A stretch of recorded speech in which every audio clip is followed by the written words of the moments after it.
Dear student, good morning all of you. आपके अपने channel study centre पर स्वागत है।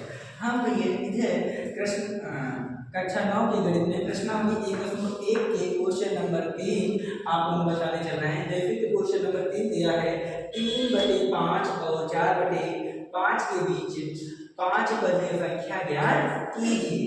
तो देखो भैया 3/5 और 4/5 के बीच में 5 पदीय संख्या के लिए 3/5 और 4/5 के बीच 5 परिमेय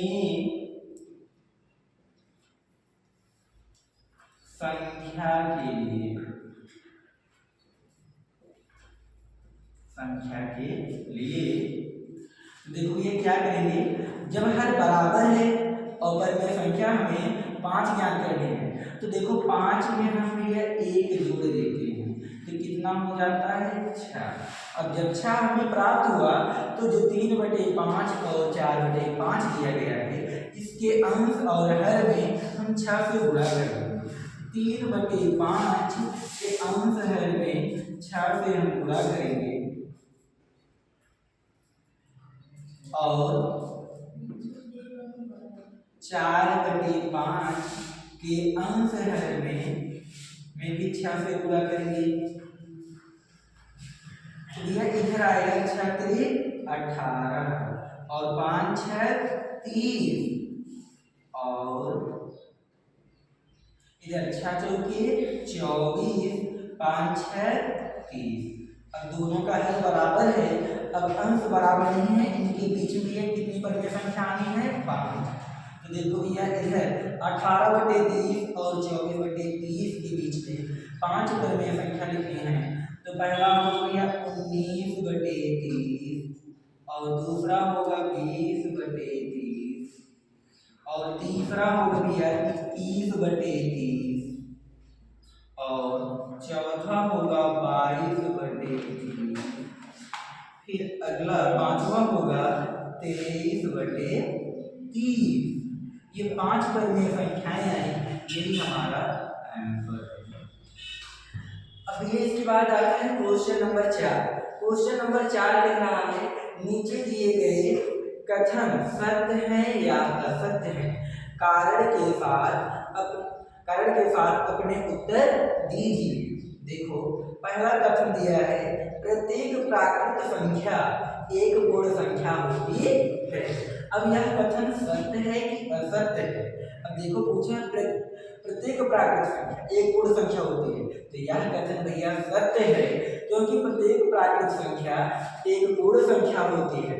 क्योंकि पूर्ण संख्या की परिभाषा ही होती है कि प्राकृत संख्या में 0 को सम्मिलित करने पर पूर्ण संख्या प्राप्त होती है।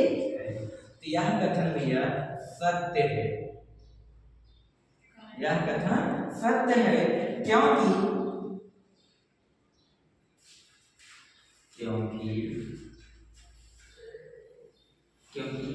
पूर्ण संख्या में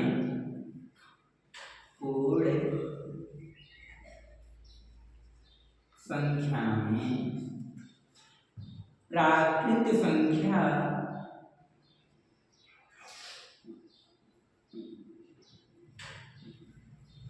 सम्मिलित होती है।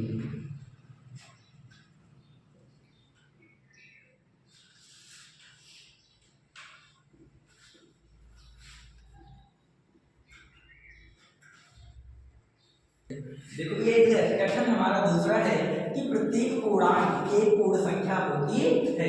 अब यह कथन सत्य है कि असत्य है, तो देखो भैया यह कथन जो है हमारा असत्य है, यह कथन हमारा असत्य है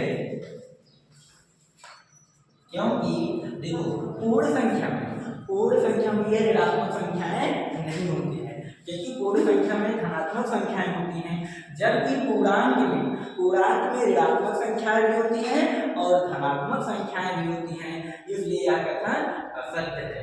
तो देखो भैया प्रत्येक पूर्णांक एक पूर्ण संख्या होती है, यही पूछना है। तो इसमें हम लिखेंगे कि प्रत्येक पूर्णांक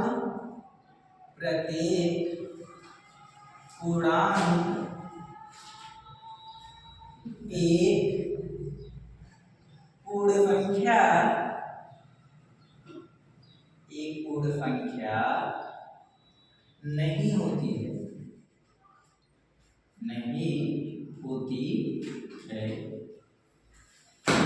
क्योंकि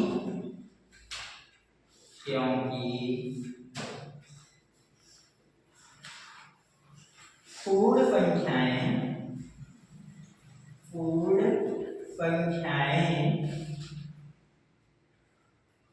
संख्याएं धनात्मक होती हैं।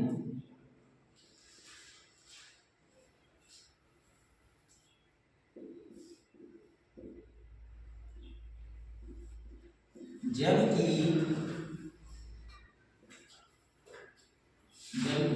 पूर्णांक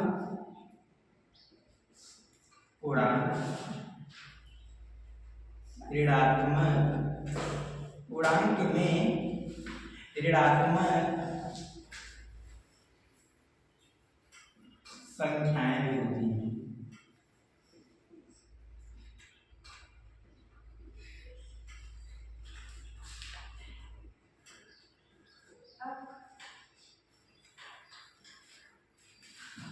अब ये इसके बाद अगला क्वेश्चन हमारा दिया है कि प्रत्येक परिमेय संख्या एक पूर्ण संख्या होती है।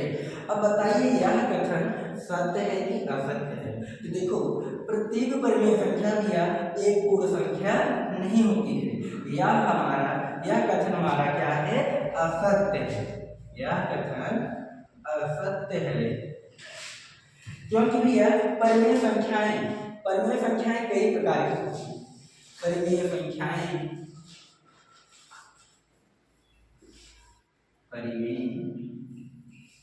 संख्या में कई अन्य प्रकार की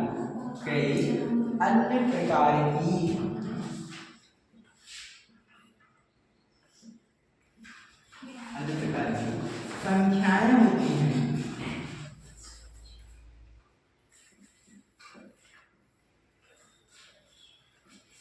कई अन्य प्रकार की संख्याएं होती हैं जिनको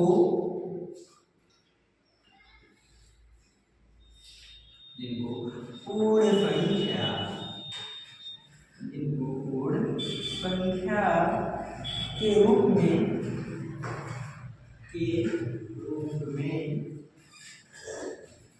प्रदर्शित नहीं किया जा सकता।